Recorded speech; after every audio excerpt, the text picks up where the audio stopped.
Hello friends, myself Mr. Minal R. Patel, working as a lecturer in Mechanical Engineering Department from Vallabhuti Polytechnic, Navsari.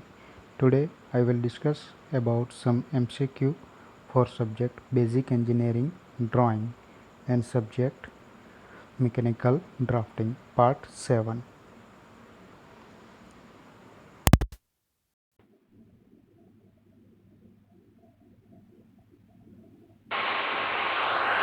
Solid ચાર પ્રકારના હોય છે: cylinder, કોન, prism અને pyramid. અહીં પ્રશ્નમાં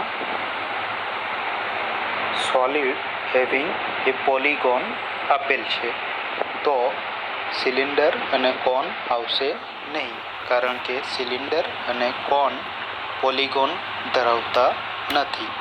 હવે બાકીના બે ઓપ્શન પ્રિઝમ અને પિરામિડ છે. તો આગળ વાંચતા આપણને પ્રશ્નમાં આપેલ છે કે ટ્રાયંગ્યુલર લેટરલ ફેસીસ. તો પ્રિઝમની અંદર ટ્રાયંગ્યુલર લેટરલ ફેસીસ હોતી નથી. પ્રિઝમની અંદર ફક્ત રેક્ટેંગ્યુલર લેટરલ ફેસીસ હોય છે, જેથી પ્રિઝમ પણ સાચો જવાબ નથી. હવે ફક્ત એક જ ઓપ્શન રહે છે પિરામિડ.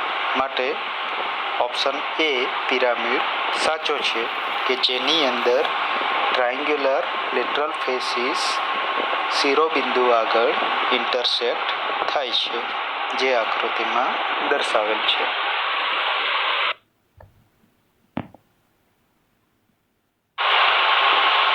મિકેનિકલ ઇન્ડસ્ટ્રીઝમાં એન્જિનિયરિંગ ડ્રોઈંગ માટે પ્રાઇમરી યુનિટ મિલીમીટર હોય છે.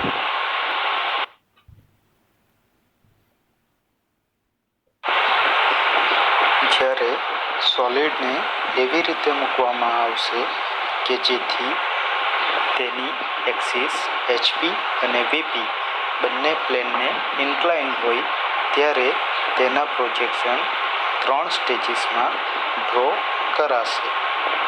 પ્રથમ સ્ટેજમાં સિમ્પલ પોઝિશન લેવાશે, સેકન્ડ સ્ટેજમાં ફક્ત ઇન્ક્લાઇન ટુ HP લેવાશે અને થર્ડ સ્ટેજમાં ઇન્ક્લાઇન ટુ VP લેવાશે, જે બાજુમાં દર્શાવેલ છે.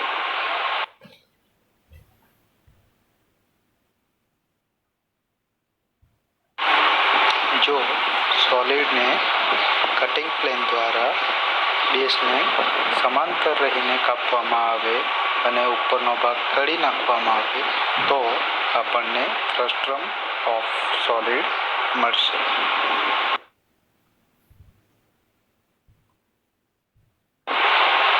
આ પ્રશ્ન MD સબ્જેક્ટ માટે છે. જો નિયમિત ષટકોણીય પ્રિઝમને HP ઉપર એના બેઝ ઉપર મૂકવામાં આવશે, તો એનો ઉપરનો દેખાવ ષટકોણ દેખાશે, જે આકૃતિમાં દર્શાવેલ છે.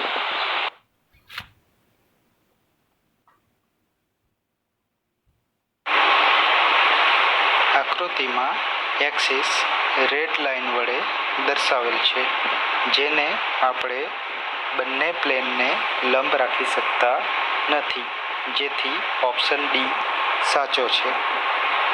જો આ પ્રશ્નમાં અંતમાં રાઈટ સોલિડની જગ્યાએ પ્લેન આપેલ હોત અને ઓપ્શનમાં દરેક જગ્યાએ એક્સિસને બદલે પ્લેન આપેલ હોત, તો ઓપ્શન સી સાચો આવતે, કારણ કે કોઈ પણ પ્લેનને આપણે બંને પ્લેનને સમાંતર રાખી શકતા નથી, જ્યારે એક્સિસને બંને પ્લેનને પરપેન્ડિક્યુલર એટલે કે લંબ રાખી શકતા નથી.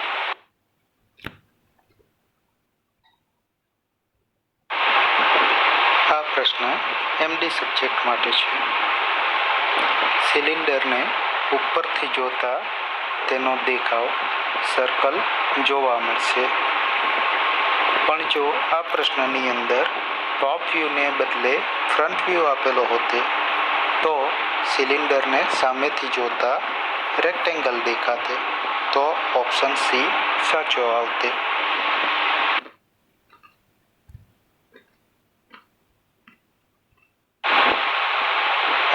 આકૃતિમાં દર્શાવ્યા મુજબ ટેટ્રાહેડ્રોનને 4 સરખી ટ્રાયેંગ્યુલર ફેસીસ હોય છે, એક નીચેની બાજુએ અને 3 સાઈડ ઉપર.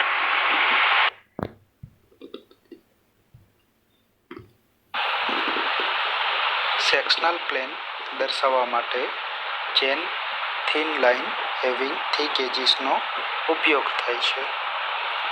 ચેન થિન લાઇન એટલે સેન્ટર લાઇન, અને આ લાઇનના આગળના અને પાછળના બે છેડાને ડાર્ક કરતા chain thin line having thick edges બને છે, જે સેક્શનલ પ્લેન બતાવવા માટે વપરાય છે.